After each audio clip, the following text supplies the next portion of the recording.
All right, next time we're going to talk about who is your underdog sleeper to win it all, and tell us why. So, Pat, let's talk about it.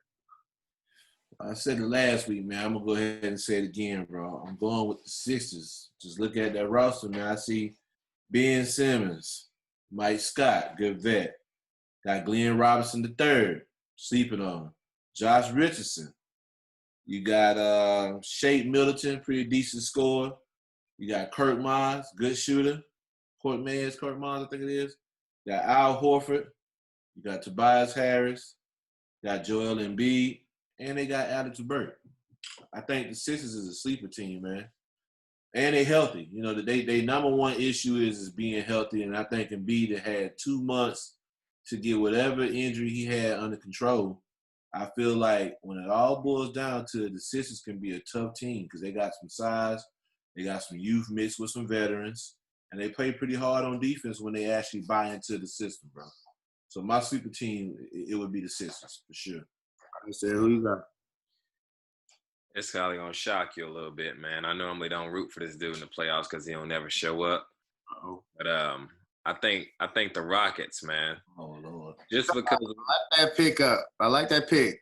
Right, just because with that unorthodox style and playing that small ball, I think they're gonna catch a lot of teams sleeping because teams are gonna try to match up with them, you know, and not play the big traditional big lineups with the 4 and the 5.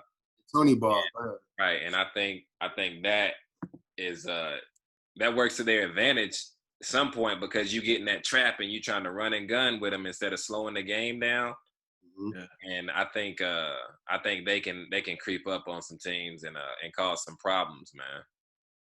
Yeah, So, every team ain't built to play that way. So right. when you get caught up into their strategy trying to run up and down the court, it's pulling you out your game. Right, and you forget, you know, the way you normally play, and then you're in a different setting too. You're not playing on your home floor, so no crowd. It's easy for teams to get distracted. You know, it's a lot of stuff going on. So I mean, I feel like the Rockets can, you know, play to that and use that as their advantage. I agree. I like that pick. See, I was going to pick the Rockets, but I was like, let me go with it. To me, they're not really a sleeper. Like, to me, I feel like they got, you know, a decent chance. So, all right, so as far as my sleeper, you know, my second team that I was going to pick, only reason I was going to pick this team is because our last show, y'all picked the Lakers to win it all. I picked the Clippers to win it all. So I was thinking, you know, the sleeper is really the Bucks, if you want to say sleeper. But we know they're not really a sleeper because they're really a contender. So sleeper, you know, I'm going with the Celtics. Celtics is my squad. I like the young team. Now they got Kemba, plus Tatum is one of the, you know, he's one of the up-and-comers. He's like a young Kobe to me. He remind me of young Kobe.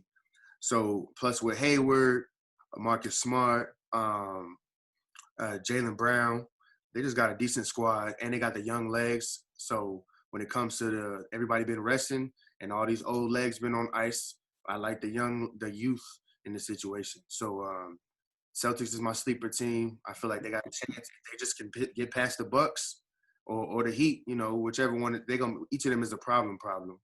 But if they can get past each of them, the sky's the limit, bro. So that's my sleeper. All right, so we'll move on to the next topic unless you got one more thing to add or whatever. I ain't got nothing for it. Nah, that's it for that shit.